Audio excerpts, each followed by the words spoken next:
नमस्कार सांग मैंने जय जगन्नाथ। आपण प्रतिदिन दीप जालुंट कि जदि जालुंट तेरे तो ठीक अच्छे, जदि जालु ना वीडियो टी शेष पर्यंत देखु।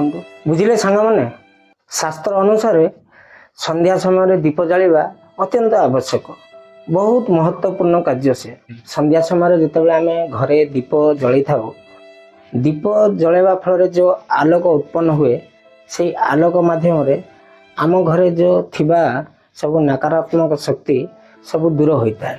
तेणुक सांग मैंने संध्या समय निहाती किछि कर कि न कर, किंतु संध्या समय चौरा पाखे निज द्वार पाखे तो गोटे दीप जालतु, जहाँफल कि आम घर जेतिक भी वास्तु अनुसार आम घरे जिते भी नकारात्मक शक्ति थाए से सब दूर होता है। सांग मैंने आ गोटे अत्यंत आवश्यकता कथा, जितेबाला आम संध्यार दीप जाली था किछिटा बेनिफिट होता है। ता भीतर गोटे दुईटा बेनिफिट मुझे कहूँ।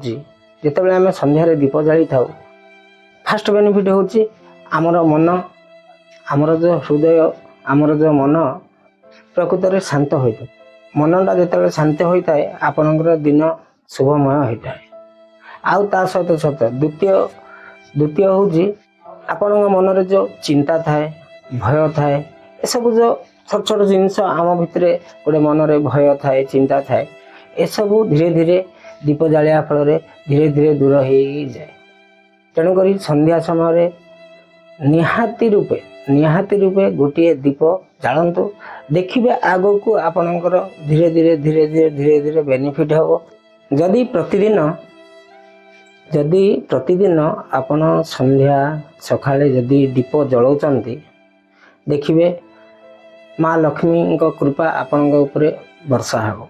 सतरे सांग विश्वास करूँ कि न करूँ, जदि आपण सकाळे संध्यारे जदि संध्या दौरान तेबे माँ लक्ष्मी कृपा आपण उपरे निहाती वर्षा हो।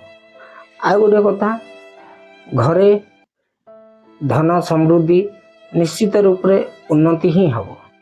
से सांग मैंने तुमको जुहार, तुमको रिक्वेस्ट करुँची, तो प्लीज संध्या समय किछि करंतु कि न करंतु, सकाळे संध्यारे आपण निहाती भगवान पाखरे गोटे दीप जलांतु, जहाँफल कि माँ लक्ष्मी आशीर्वाद सदा सर्वदा आपण उपरे रहिबो।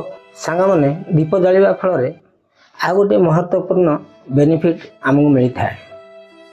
समस्त घरे कली कजिया ये सब लगिकी रही है। ताने सिंपल भाषा जदि कहुए ग्रह दोष समस्त घरे लगी रही है। प्रतिदिन जदि दीप जालुंट निश्चित रूपे आपणकर ग्रह दोष सहित सहित मन शांत रहिबो।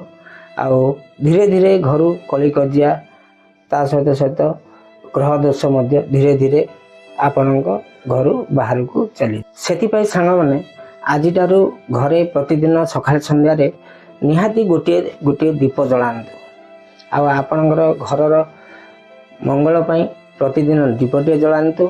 आउ किछि अधिका कहवा चाहूनी, एति कहि विदाय नौची। नमस्कार, जय जगन्नाथ।